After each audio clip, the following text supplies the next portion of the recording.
basically the same thing. It's where we ask students to produce a writing product instead of a model of something or that they've created. It's just asking them to create writing. In math, there's two levels of constructive response. There's the kind where we ask them just to explain. We just ask them to explain what they're thinking, and they do that with a sentence or two sentences. And then there's the more in-depth constructive response, which I have examples of here for each grade level, and a rubric that we use to score those. So this is what it looks like, is in this packet. So a kindergartner might be asked, this top one is kindergarten, and they might be asked just to make a pattern, in this case of beads. But then it asks them, it tells them what the pattern is, blue, red, green, but then it asks them what would be the ninth one. So they would have to be able to do that, blue, red, green, blue, red, green, blue, red, green. And we like for them to be able to explain their thinking in pictures, words, and numbers. So for a kindergartner to get the maximum number of points on that, they would need to draw that out, put the beads down, color them, and then number them, so that we would understand that the ninth one would be a green bead. So, and then on the back I gave you like a rubric that would show they're graded. Usually we say a novice is 0, so they're usually scored 0, 1, 2, or 3, or some do 1, 2, 3, 4. And that's how the rubrics go for grades K through 5. The next one is a first grade constructed response, and it's about chaperones. And it says a class of 18 students is going on a field trip to a science museum. They plan to visit the exhibits in small groups of 2, 3, or 4 students along with a chaperone. What is the least number of chaperones they will need? So the students, this is getting them already ready to divide. Putting 18 things in groups of 2, 3, and 4. So they would need to do that in pictures, words, and numbers. And they would be able to do that by drawing 18 and start making groups of 2 with 18, making groups of 3 with 18, and making groups of 4 with 18. And hopefully they would see when they got there they can't make groups of 4 with 18 because they're going to have 2 left over. So, and they would be able to also have to explain what they did in words for them to get a 4. And then the back is the rubric for that. And I gave you websites of where you can go and get some examples of these. And the next one is a second grade, and our second graders, third graders, fourth and fifth graders, not fourth and fifth, but our second graders and third graders actually did some constructed response this week when they did like a little mid-year benchmark. So a second grader might get this in the box, where they have to add 28 plus 4 and then be able to show what would go in that box to make both sides equal. So I included on the table, and y'all can look through these. These are some exemplars. This is what we want it to look like. And what would be a good answer to the problem and what would be a bad answer to the problem. Like that first one where it says 28 plus 4 equals 32, it would not be 32 plus 5. They have to show that an understanding of that equal sign means that the computation needs to be the same. So the box plus 5 needs to equal 32 if 28 plus 4 equals 32. And so the student on this one says, I used 10s and 1s. So he used his picture, he used his models, he used words, he just didn't get the right answer. But the good thing about this is that we're able to see the students thinking, and we can give them points because they know the process to get there. They just didn't get the right answer. There's just one little piece of that they don't understand, is that both sides of the equal sign should equal the same amount. The back exemplar shows that the student says 28 plus 4 equals 37 plus 5. Well, that would be 42, not 32.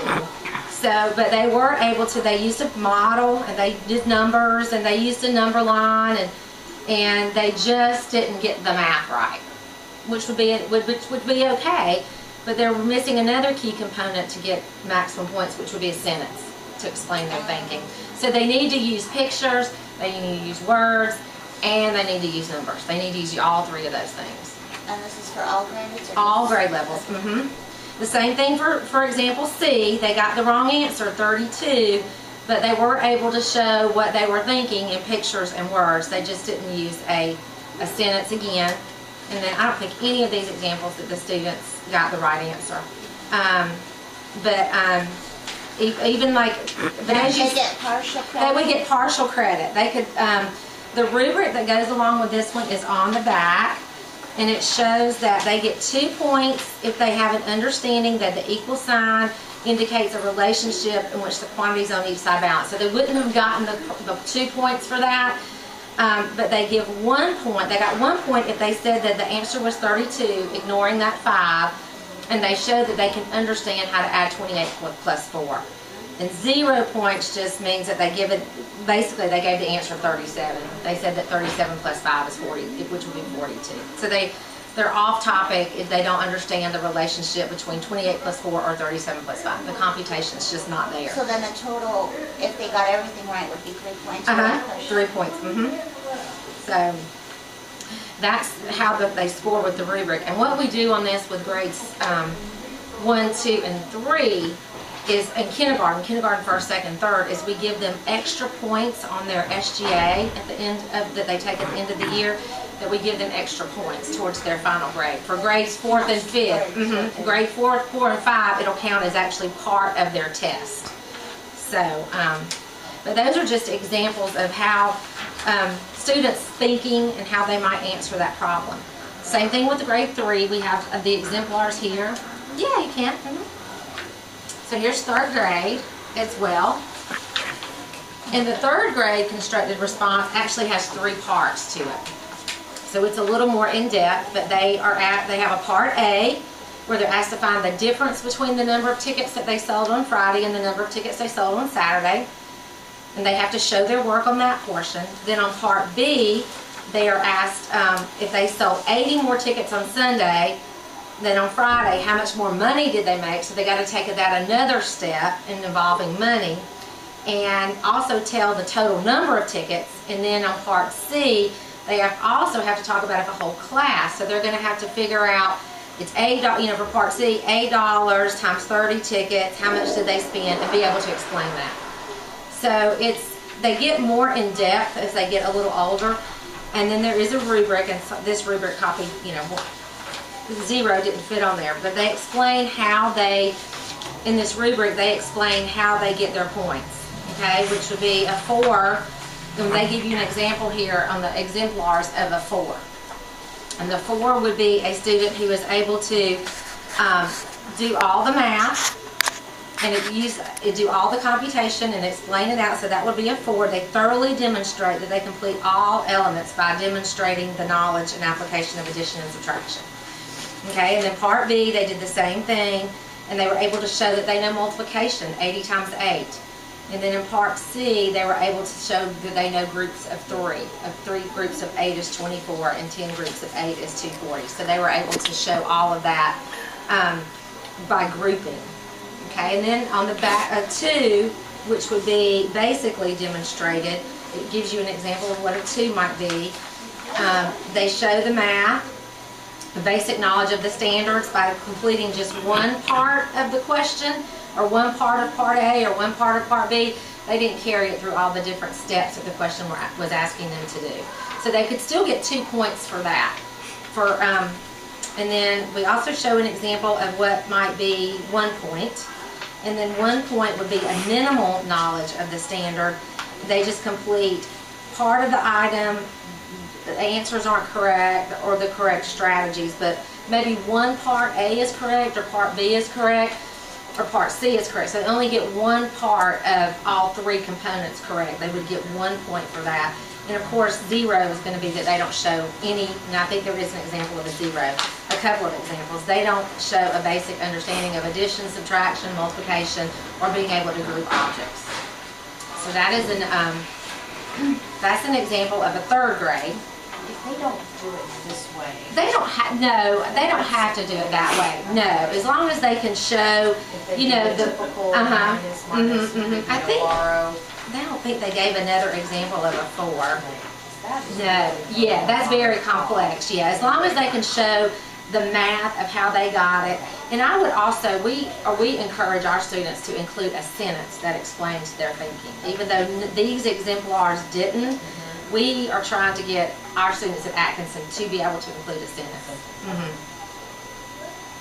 Even if it's a basic sentence, just I subtracted or I added, just try to get them to include just a sentence that explains what they're thinking. Some of your homework is already doing a little bit of it. Yeah, they are. Task at the end, An explanation. And then I've given every grade level, and they have it for math. We didn't have it for English language arts because I don't think we're as far along with that because it's so in depth. The grading part of it is so in depth. We've given every grade level has a book that we order, that I got. I don't even know how I got it. I got it free, and I have one for every grade level.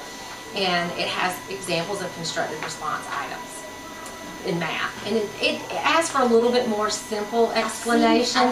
And I know Miss McDonald has the book. I gave her the book, and I feel confident she's using it. I know third grade is using it for their morning work. What's it called? I don't remember the name, but it's, if you Google like math constructed response assessments, I think they call them CRAs. Constructed response assessments. So, and then the next, I gave you an example from every grade level just so you would have to see how it progresses from being really simple, making patterns, to complexity. But the fourth grade one was Marcus has 145 songs on his music player. Corey has 435 songs. So on part A, they're able to write each number in word form. So they're asked to go back and be able to explain that they know how to write the number out in word form. Then part B, write an inequality in equation using greater than, less than, or equal to compare the number of songs and explain why your thinking is correct. So they would need to say that 145 is less than 435. And then they have a part C to write the numbers in expanded form. And then part D becomes even more complex. So they've got really simple kind of place value things until they get to part D, where they say Marcus added 6 times as many new songs as Corey. So they're going to have to be able to show multiplication. That Marcus's would have been 6 times as many songs as Corey. So you have to go back to Corey, 435 times 6. So, and then be able to go back and add that back to the 145 that Marcus already has on his CD player, and then be able to show that work. And there's 2 examples of exemplars there of what would be a 4, a 3. I don't think they gave any examples of 3, but 4, 2, right there. Y'all can take a copy of that. But it's the same kind of process as the others, where they need to show the math. And they can do it like that would be a 4. So they could do it that way, or they could do it just simply being able to write out in word form 145. I think they made a place value chart. Part A, they wrote it out. Then part B, they made a place value chart, it looks like. Where's that part? Yeah, part B, they wrote a place value chart, but I would not encourage them to do that, because simply being able to write. Okay. I know that Miss Yilda will be back at 1:30. Miss Yilda's going to be here at 1:30. Pero let's walk down to Miss Long. Spanish. Miss Yilda will be here at 1:30. Yes. At 1:30. Oh my God. Me and. Okay. Okay. So this would be an example of a 4th grade, and then they would be able to write it down, and then they could make a place value chart, or I would just encourage them just to be able to write it down, like 400, 100 plus 40 plus 5 is just as good as making that chart that they show you. And then, but part D is where I think they really have to be able to explain what they're thinking, because that's where they're going to have to go back and show that they can multiply, and then be able to really do a 2-step problem, multiplication then addition. And so that is where it gets to be the most complex. And then there's a rubric too that that they use that will be used to score it, and that's exactly what the state will do. Is that when we take the GMAS in the spring, they will use a rubric to score their answers, which is why we won't get it back till later on. And then the last example is a grade 5. The last example is a grade 5. And So grade 5 is, the teacher gives the mass of 2 rocks, and she wrote it as an expression using the power of 10. And then the students have to be able to write the mass in grams of the brown rock and explain the number of zeros, why they use the number of zeros that they used in their answer, and then how that relates to the power of 10 in that expression. And there's also examples of exemplars for that as well.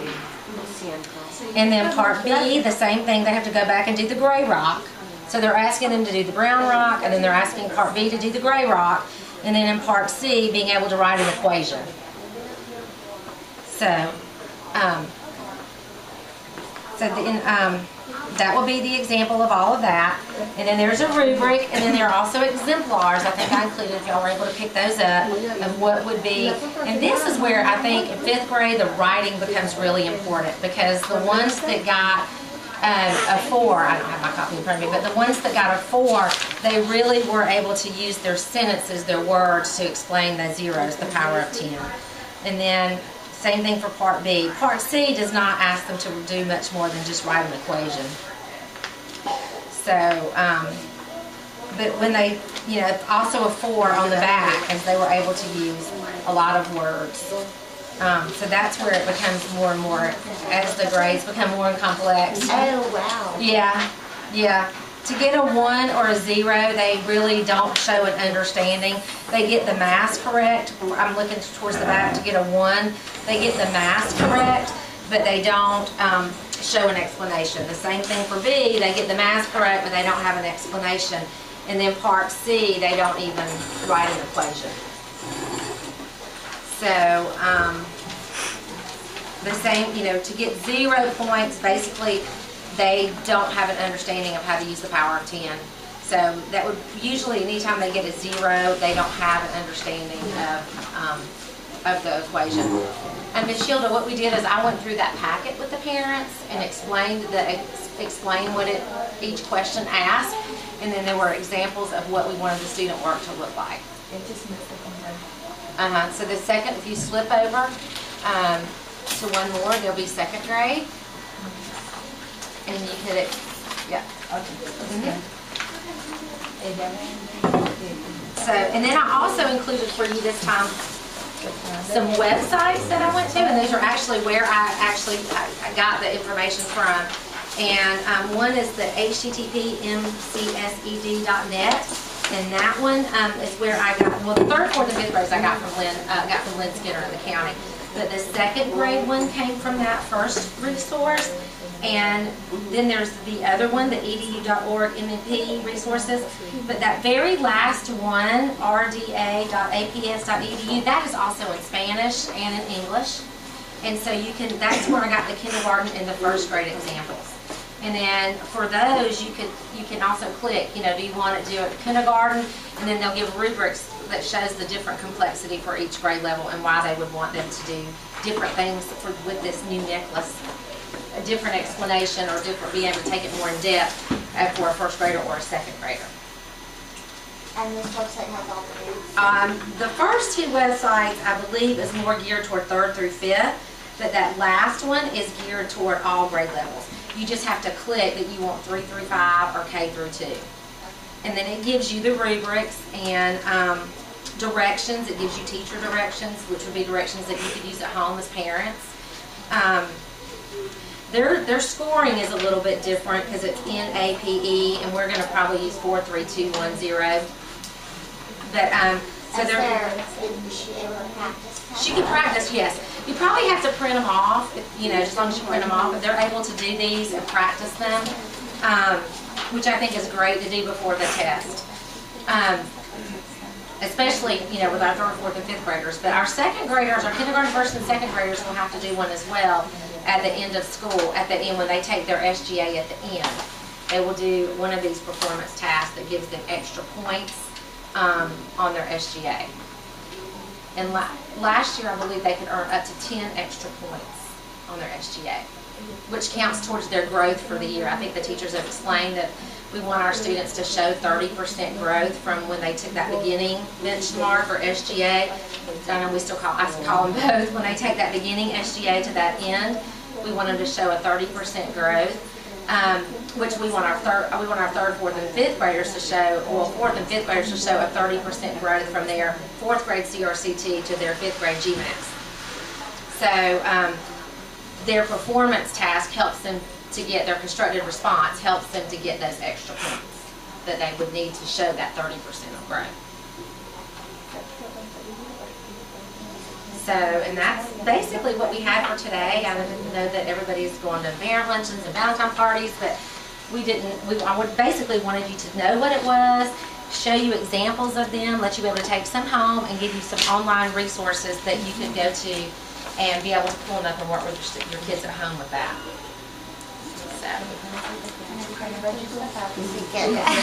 She has a whole week off to practice, right? For advancing to the next grade level. I think that those guidelines are still in place, but the problem is going to be that we won't know their scores. You'll mail out the scores. So they're going to have graduation, but not know if they really graduated. Yeah. So, well, I don't think I will this year because they're saying this year that it's our baseline for the GMAS. And I think that, it's so different. I mean, I think usually or the way we do it at Atkinson is it's also teacher recommendation. Even if students don't pass, a lot of times if they've passed, well, most times, if they've passed all year long,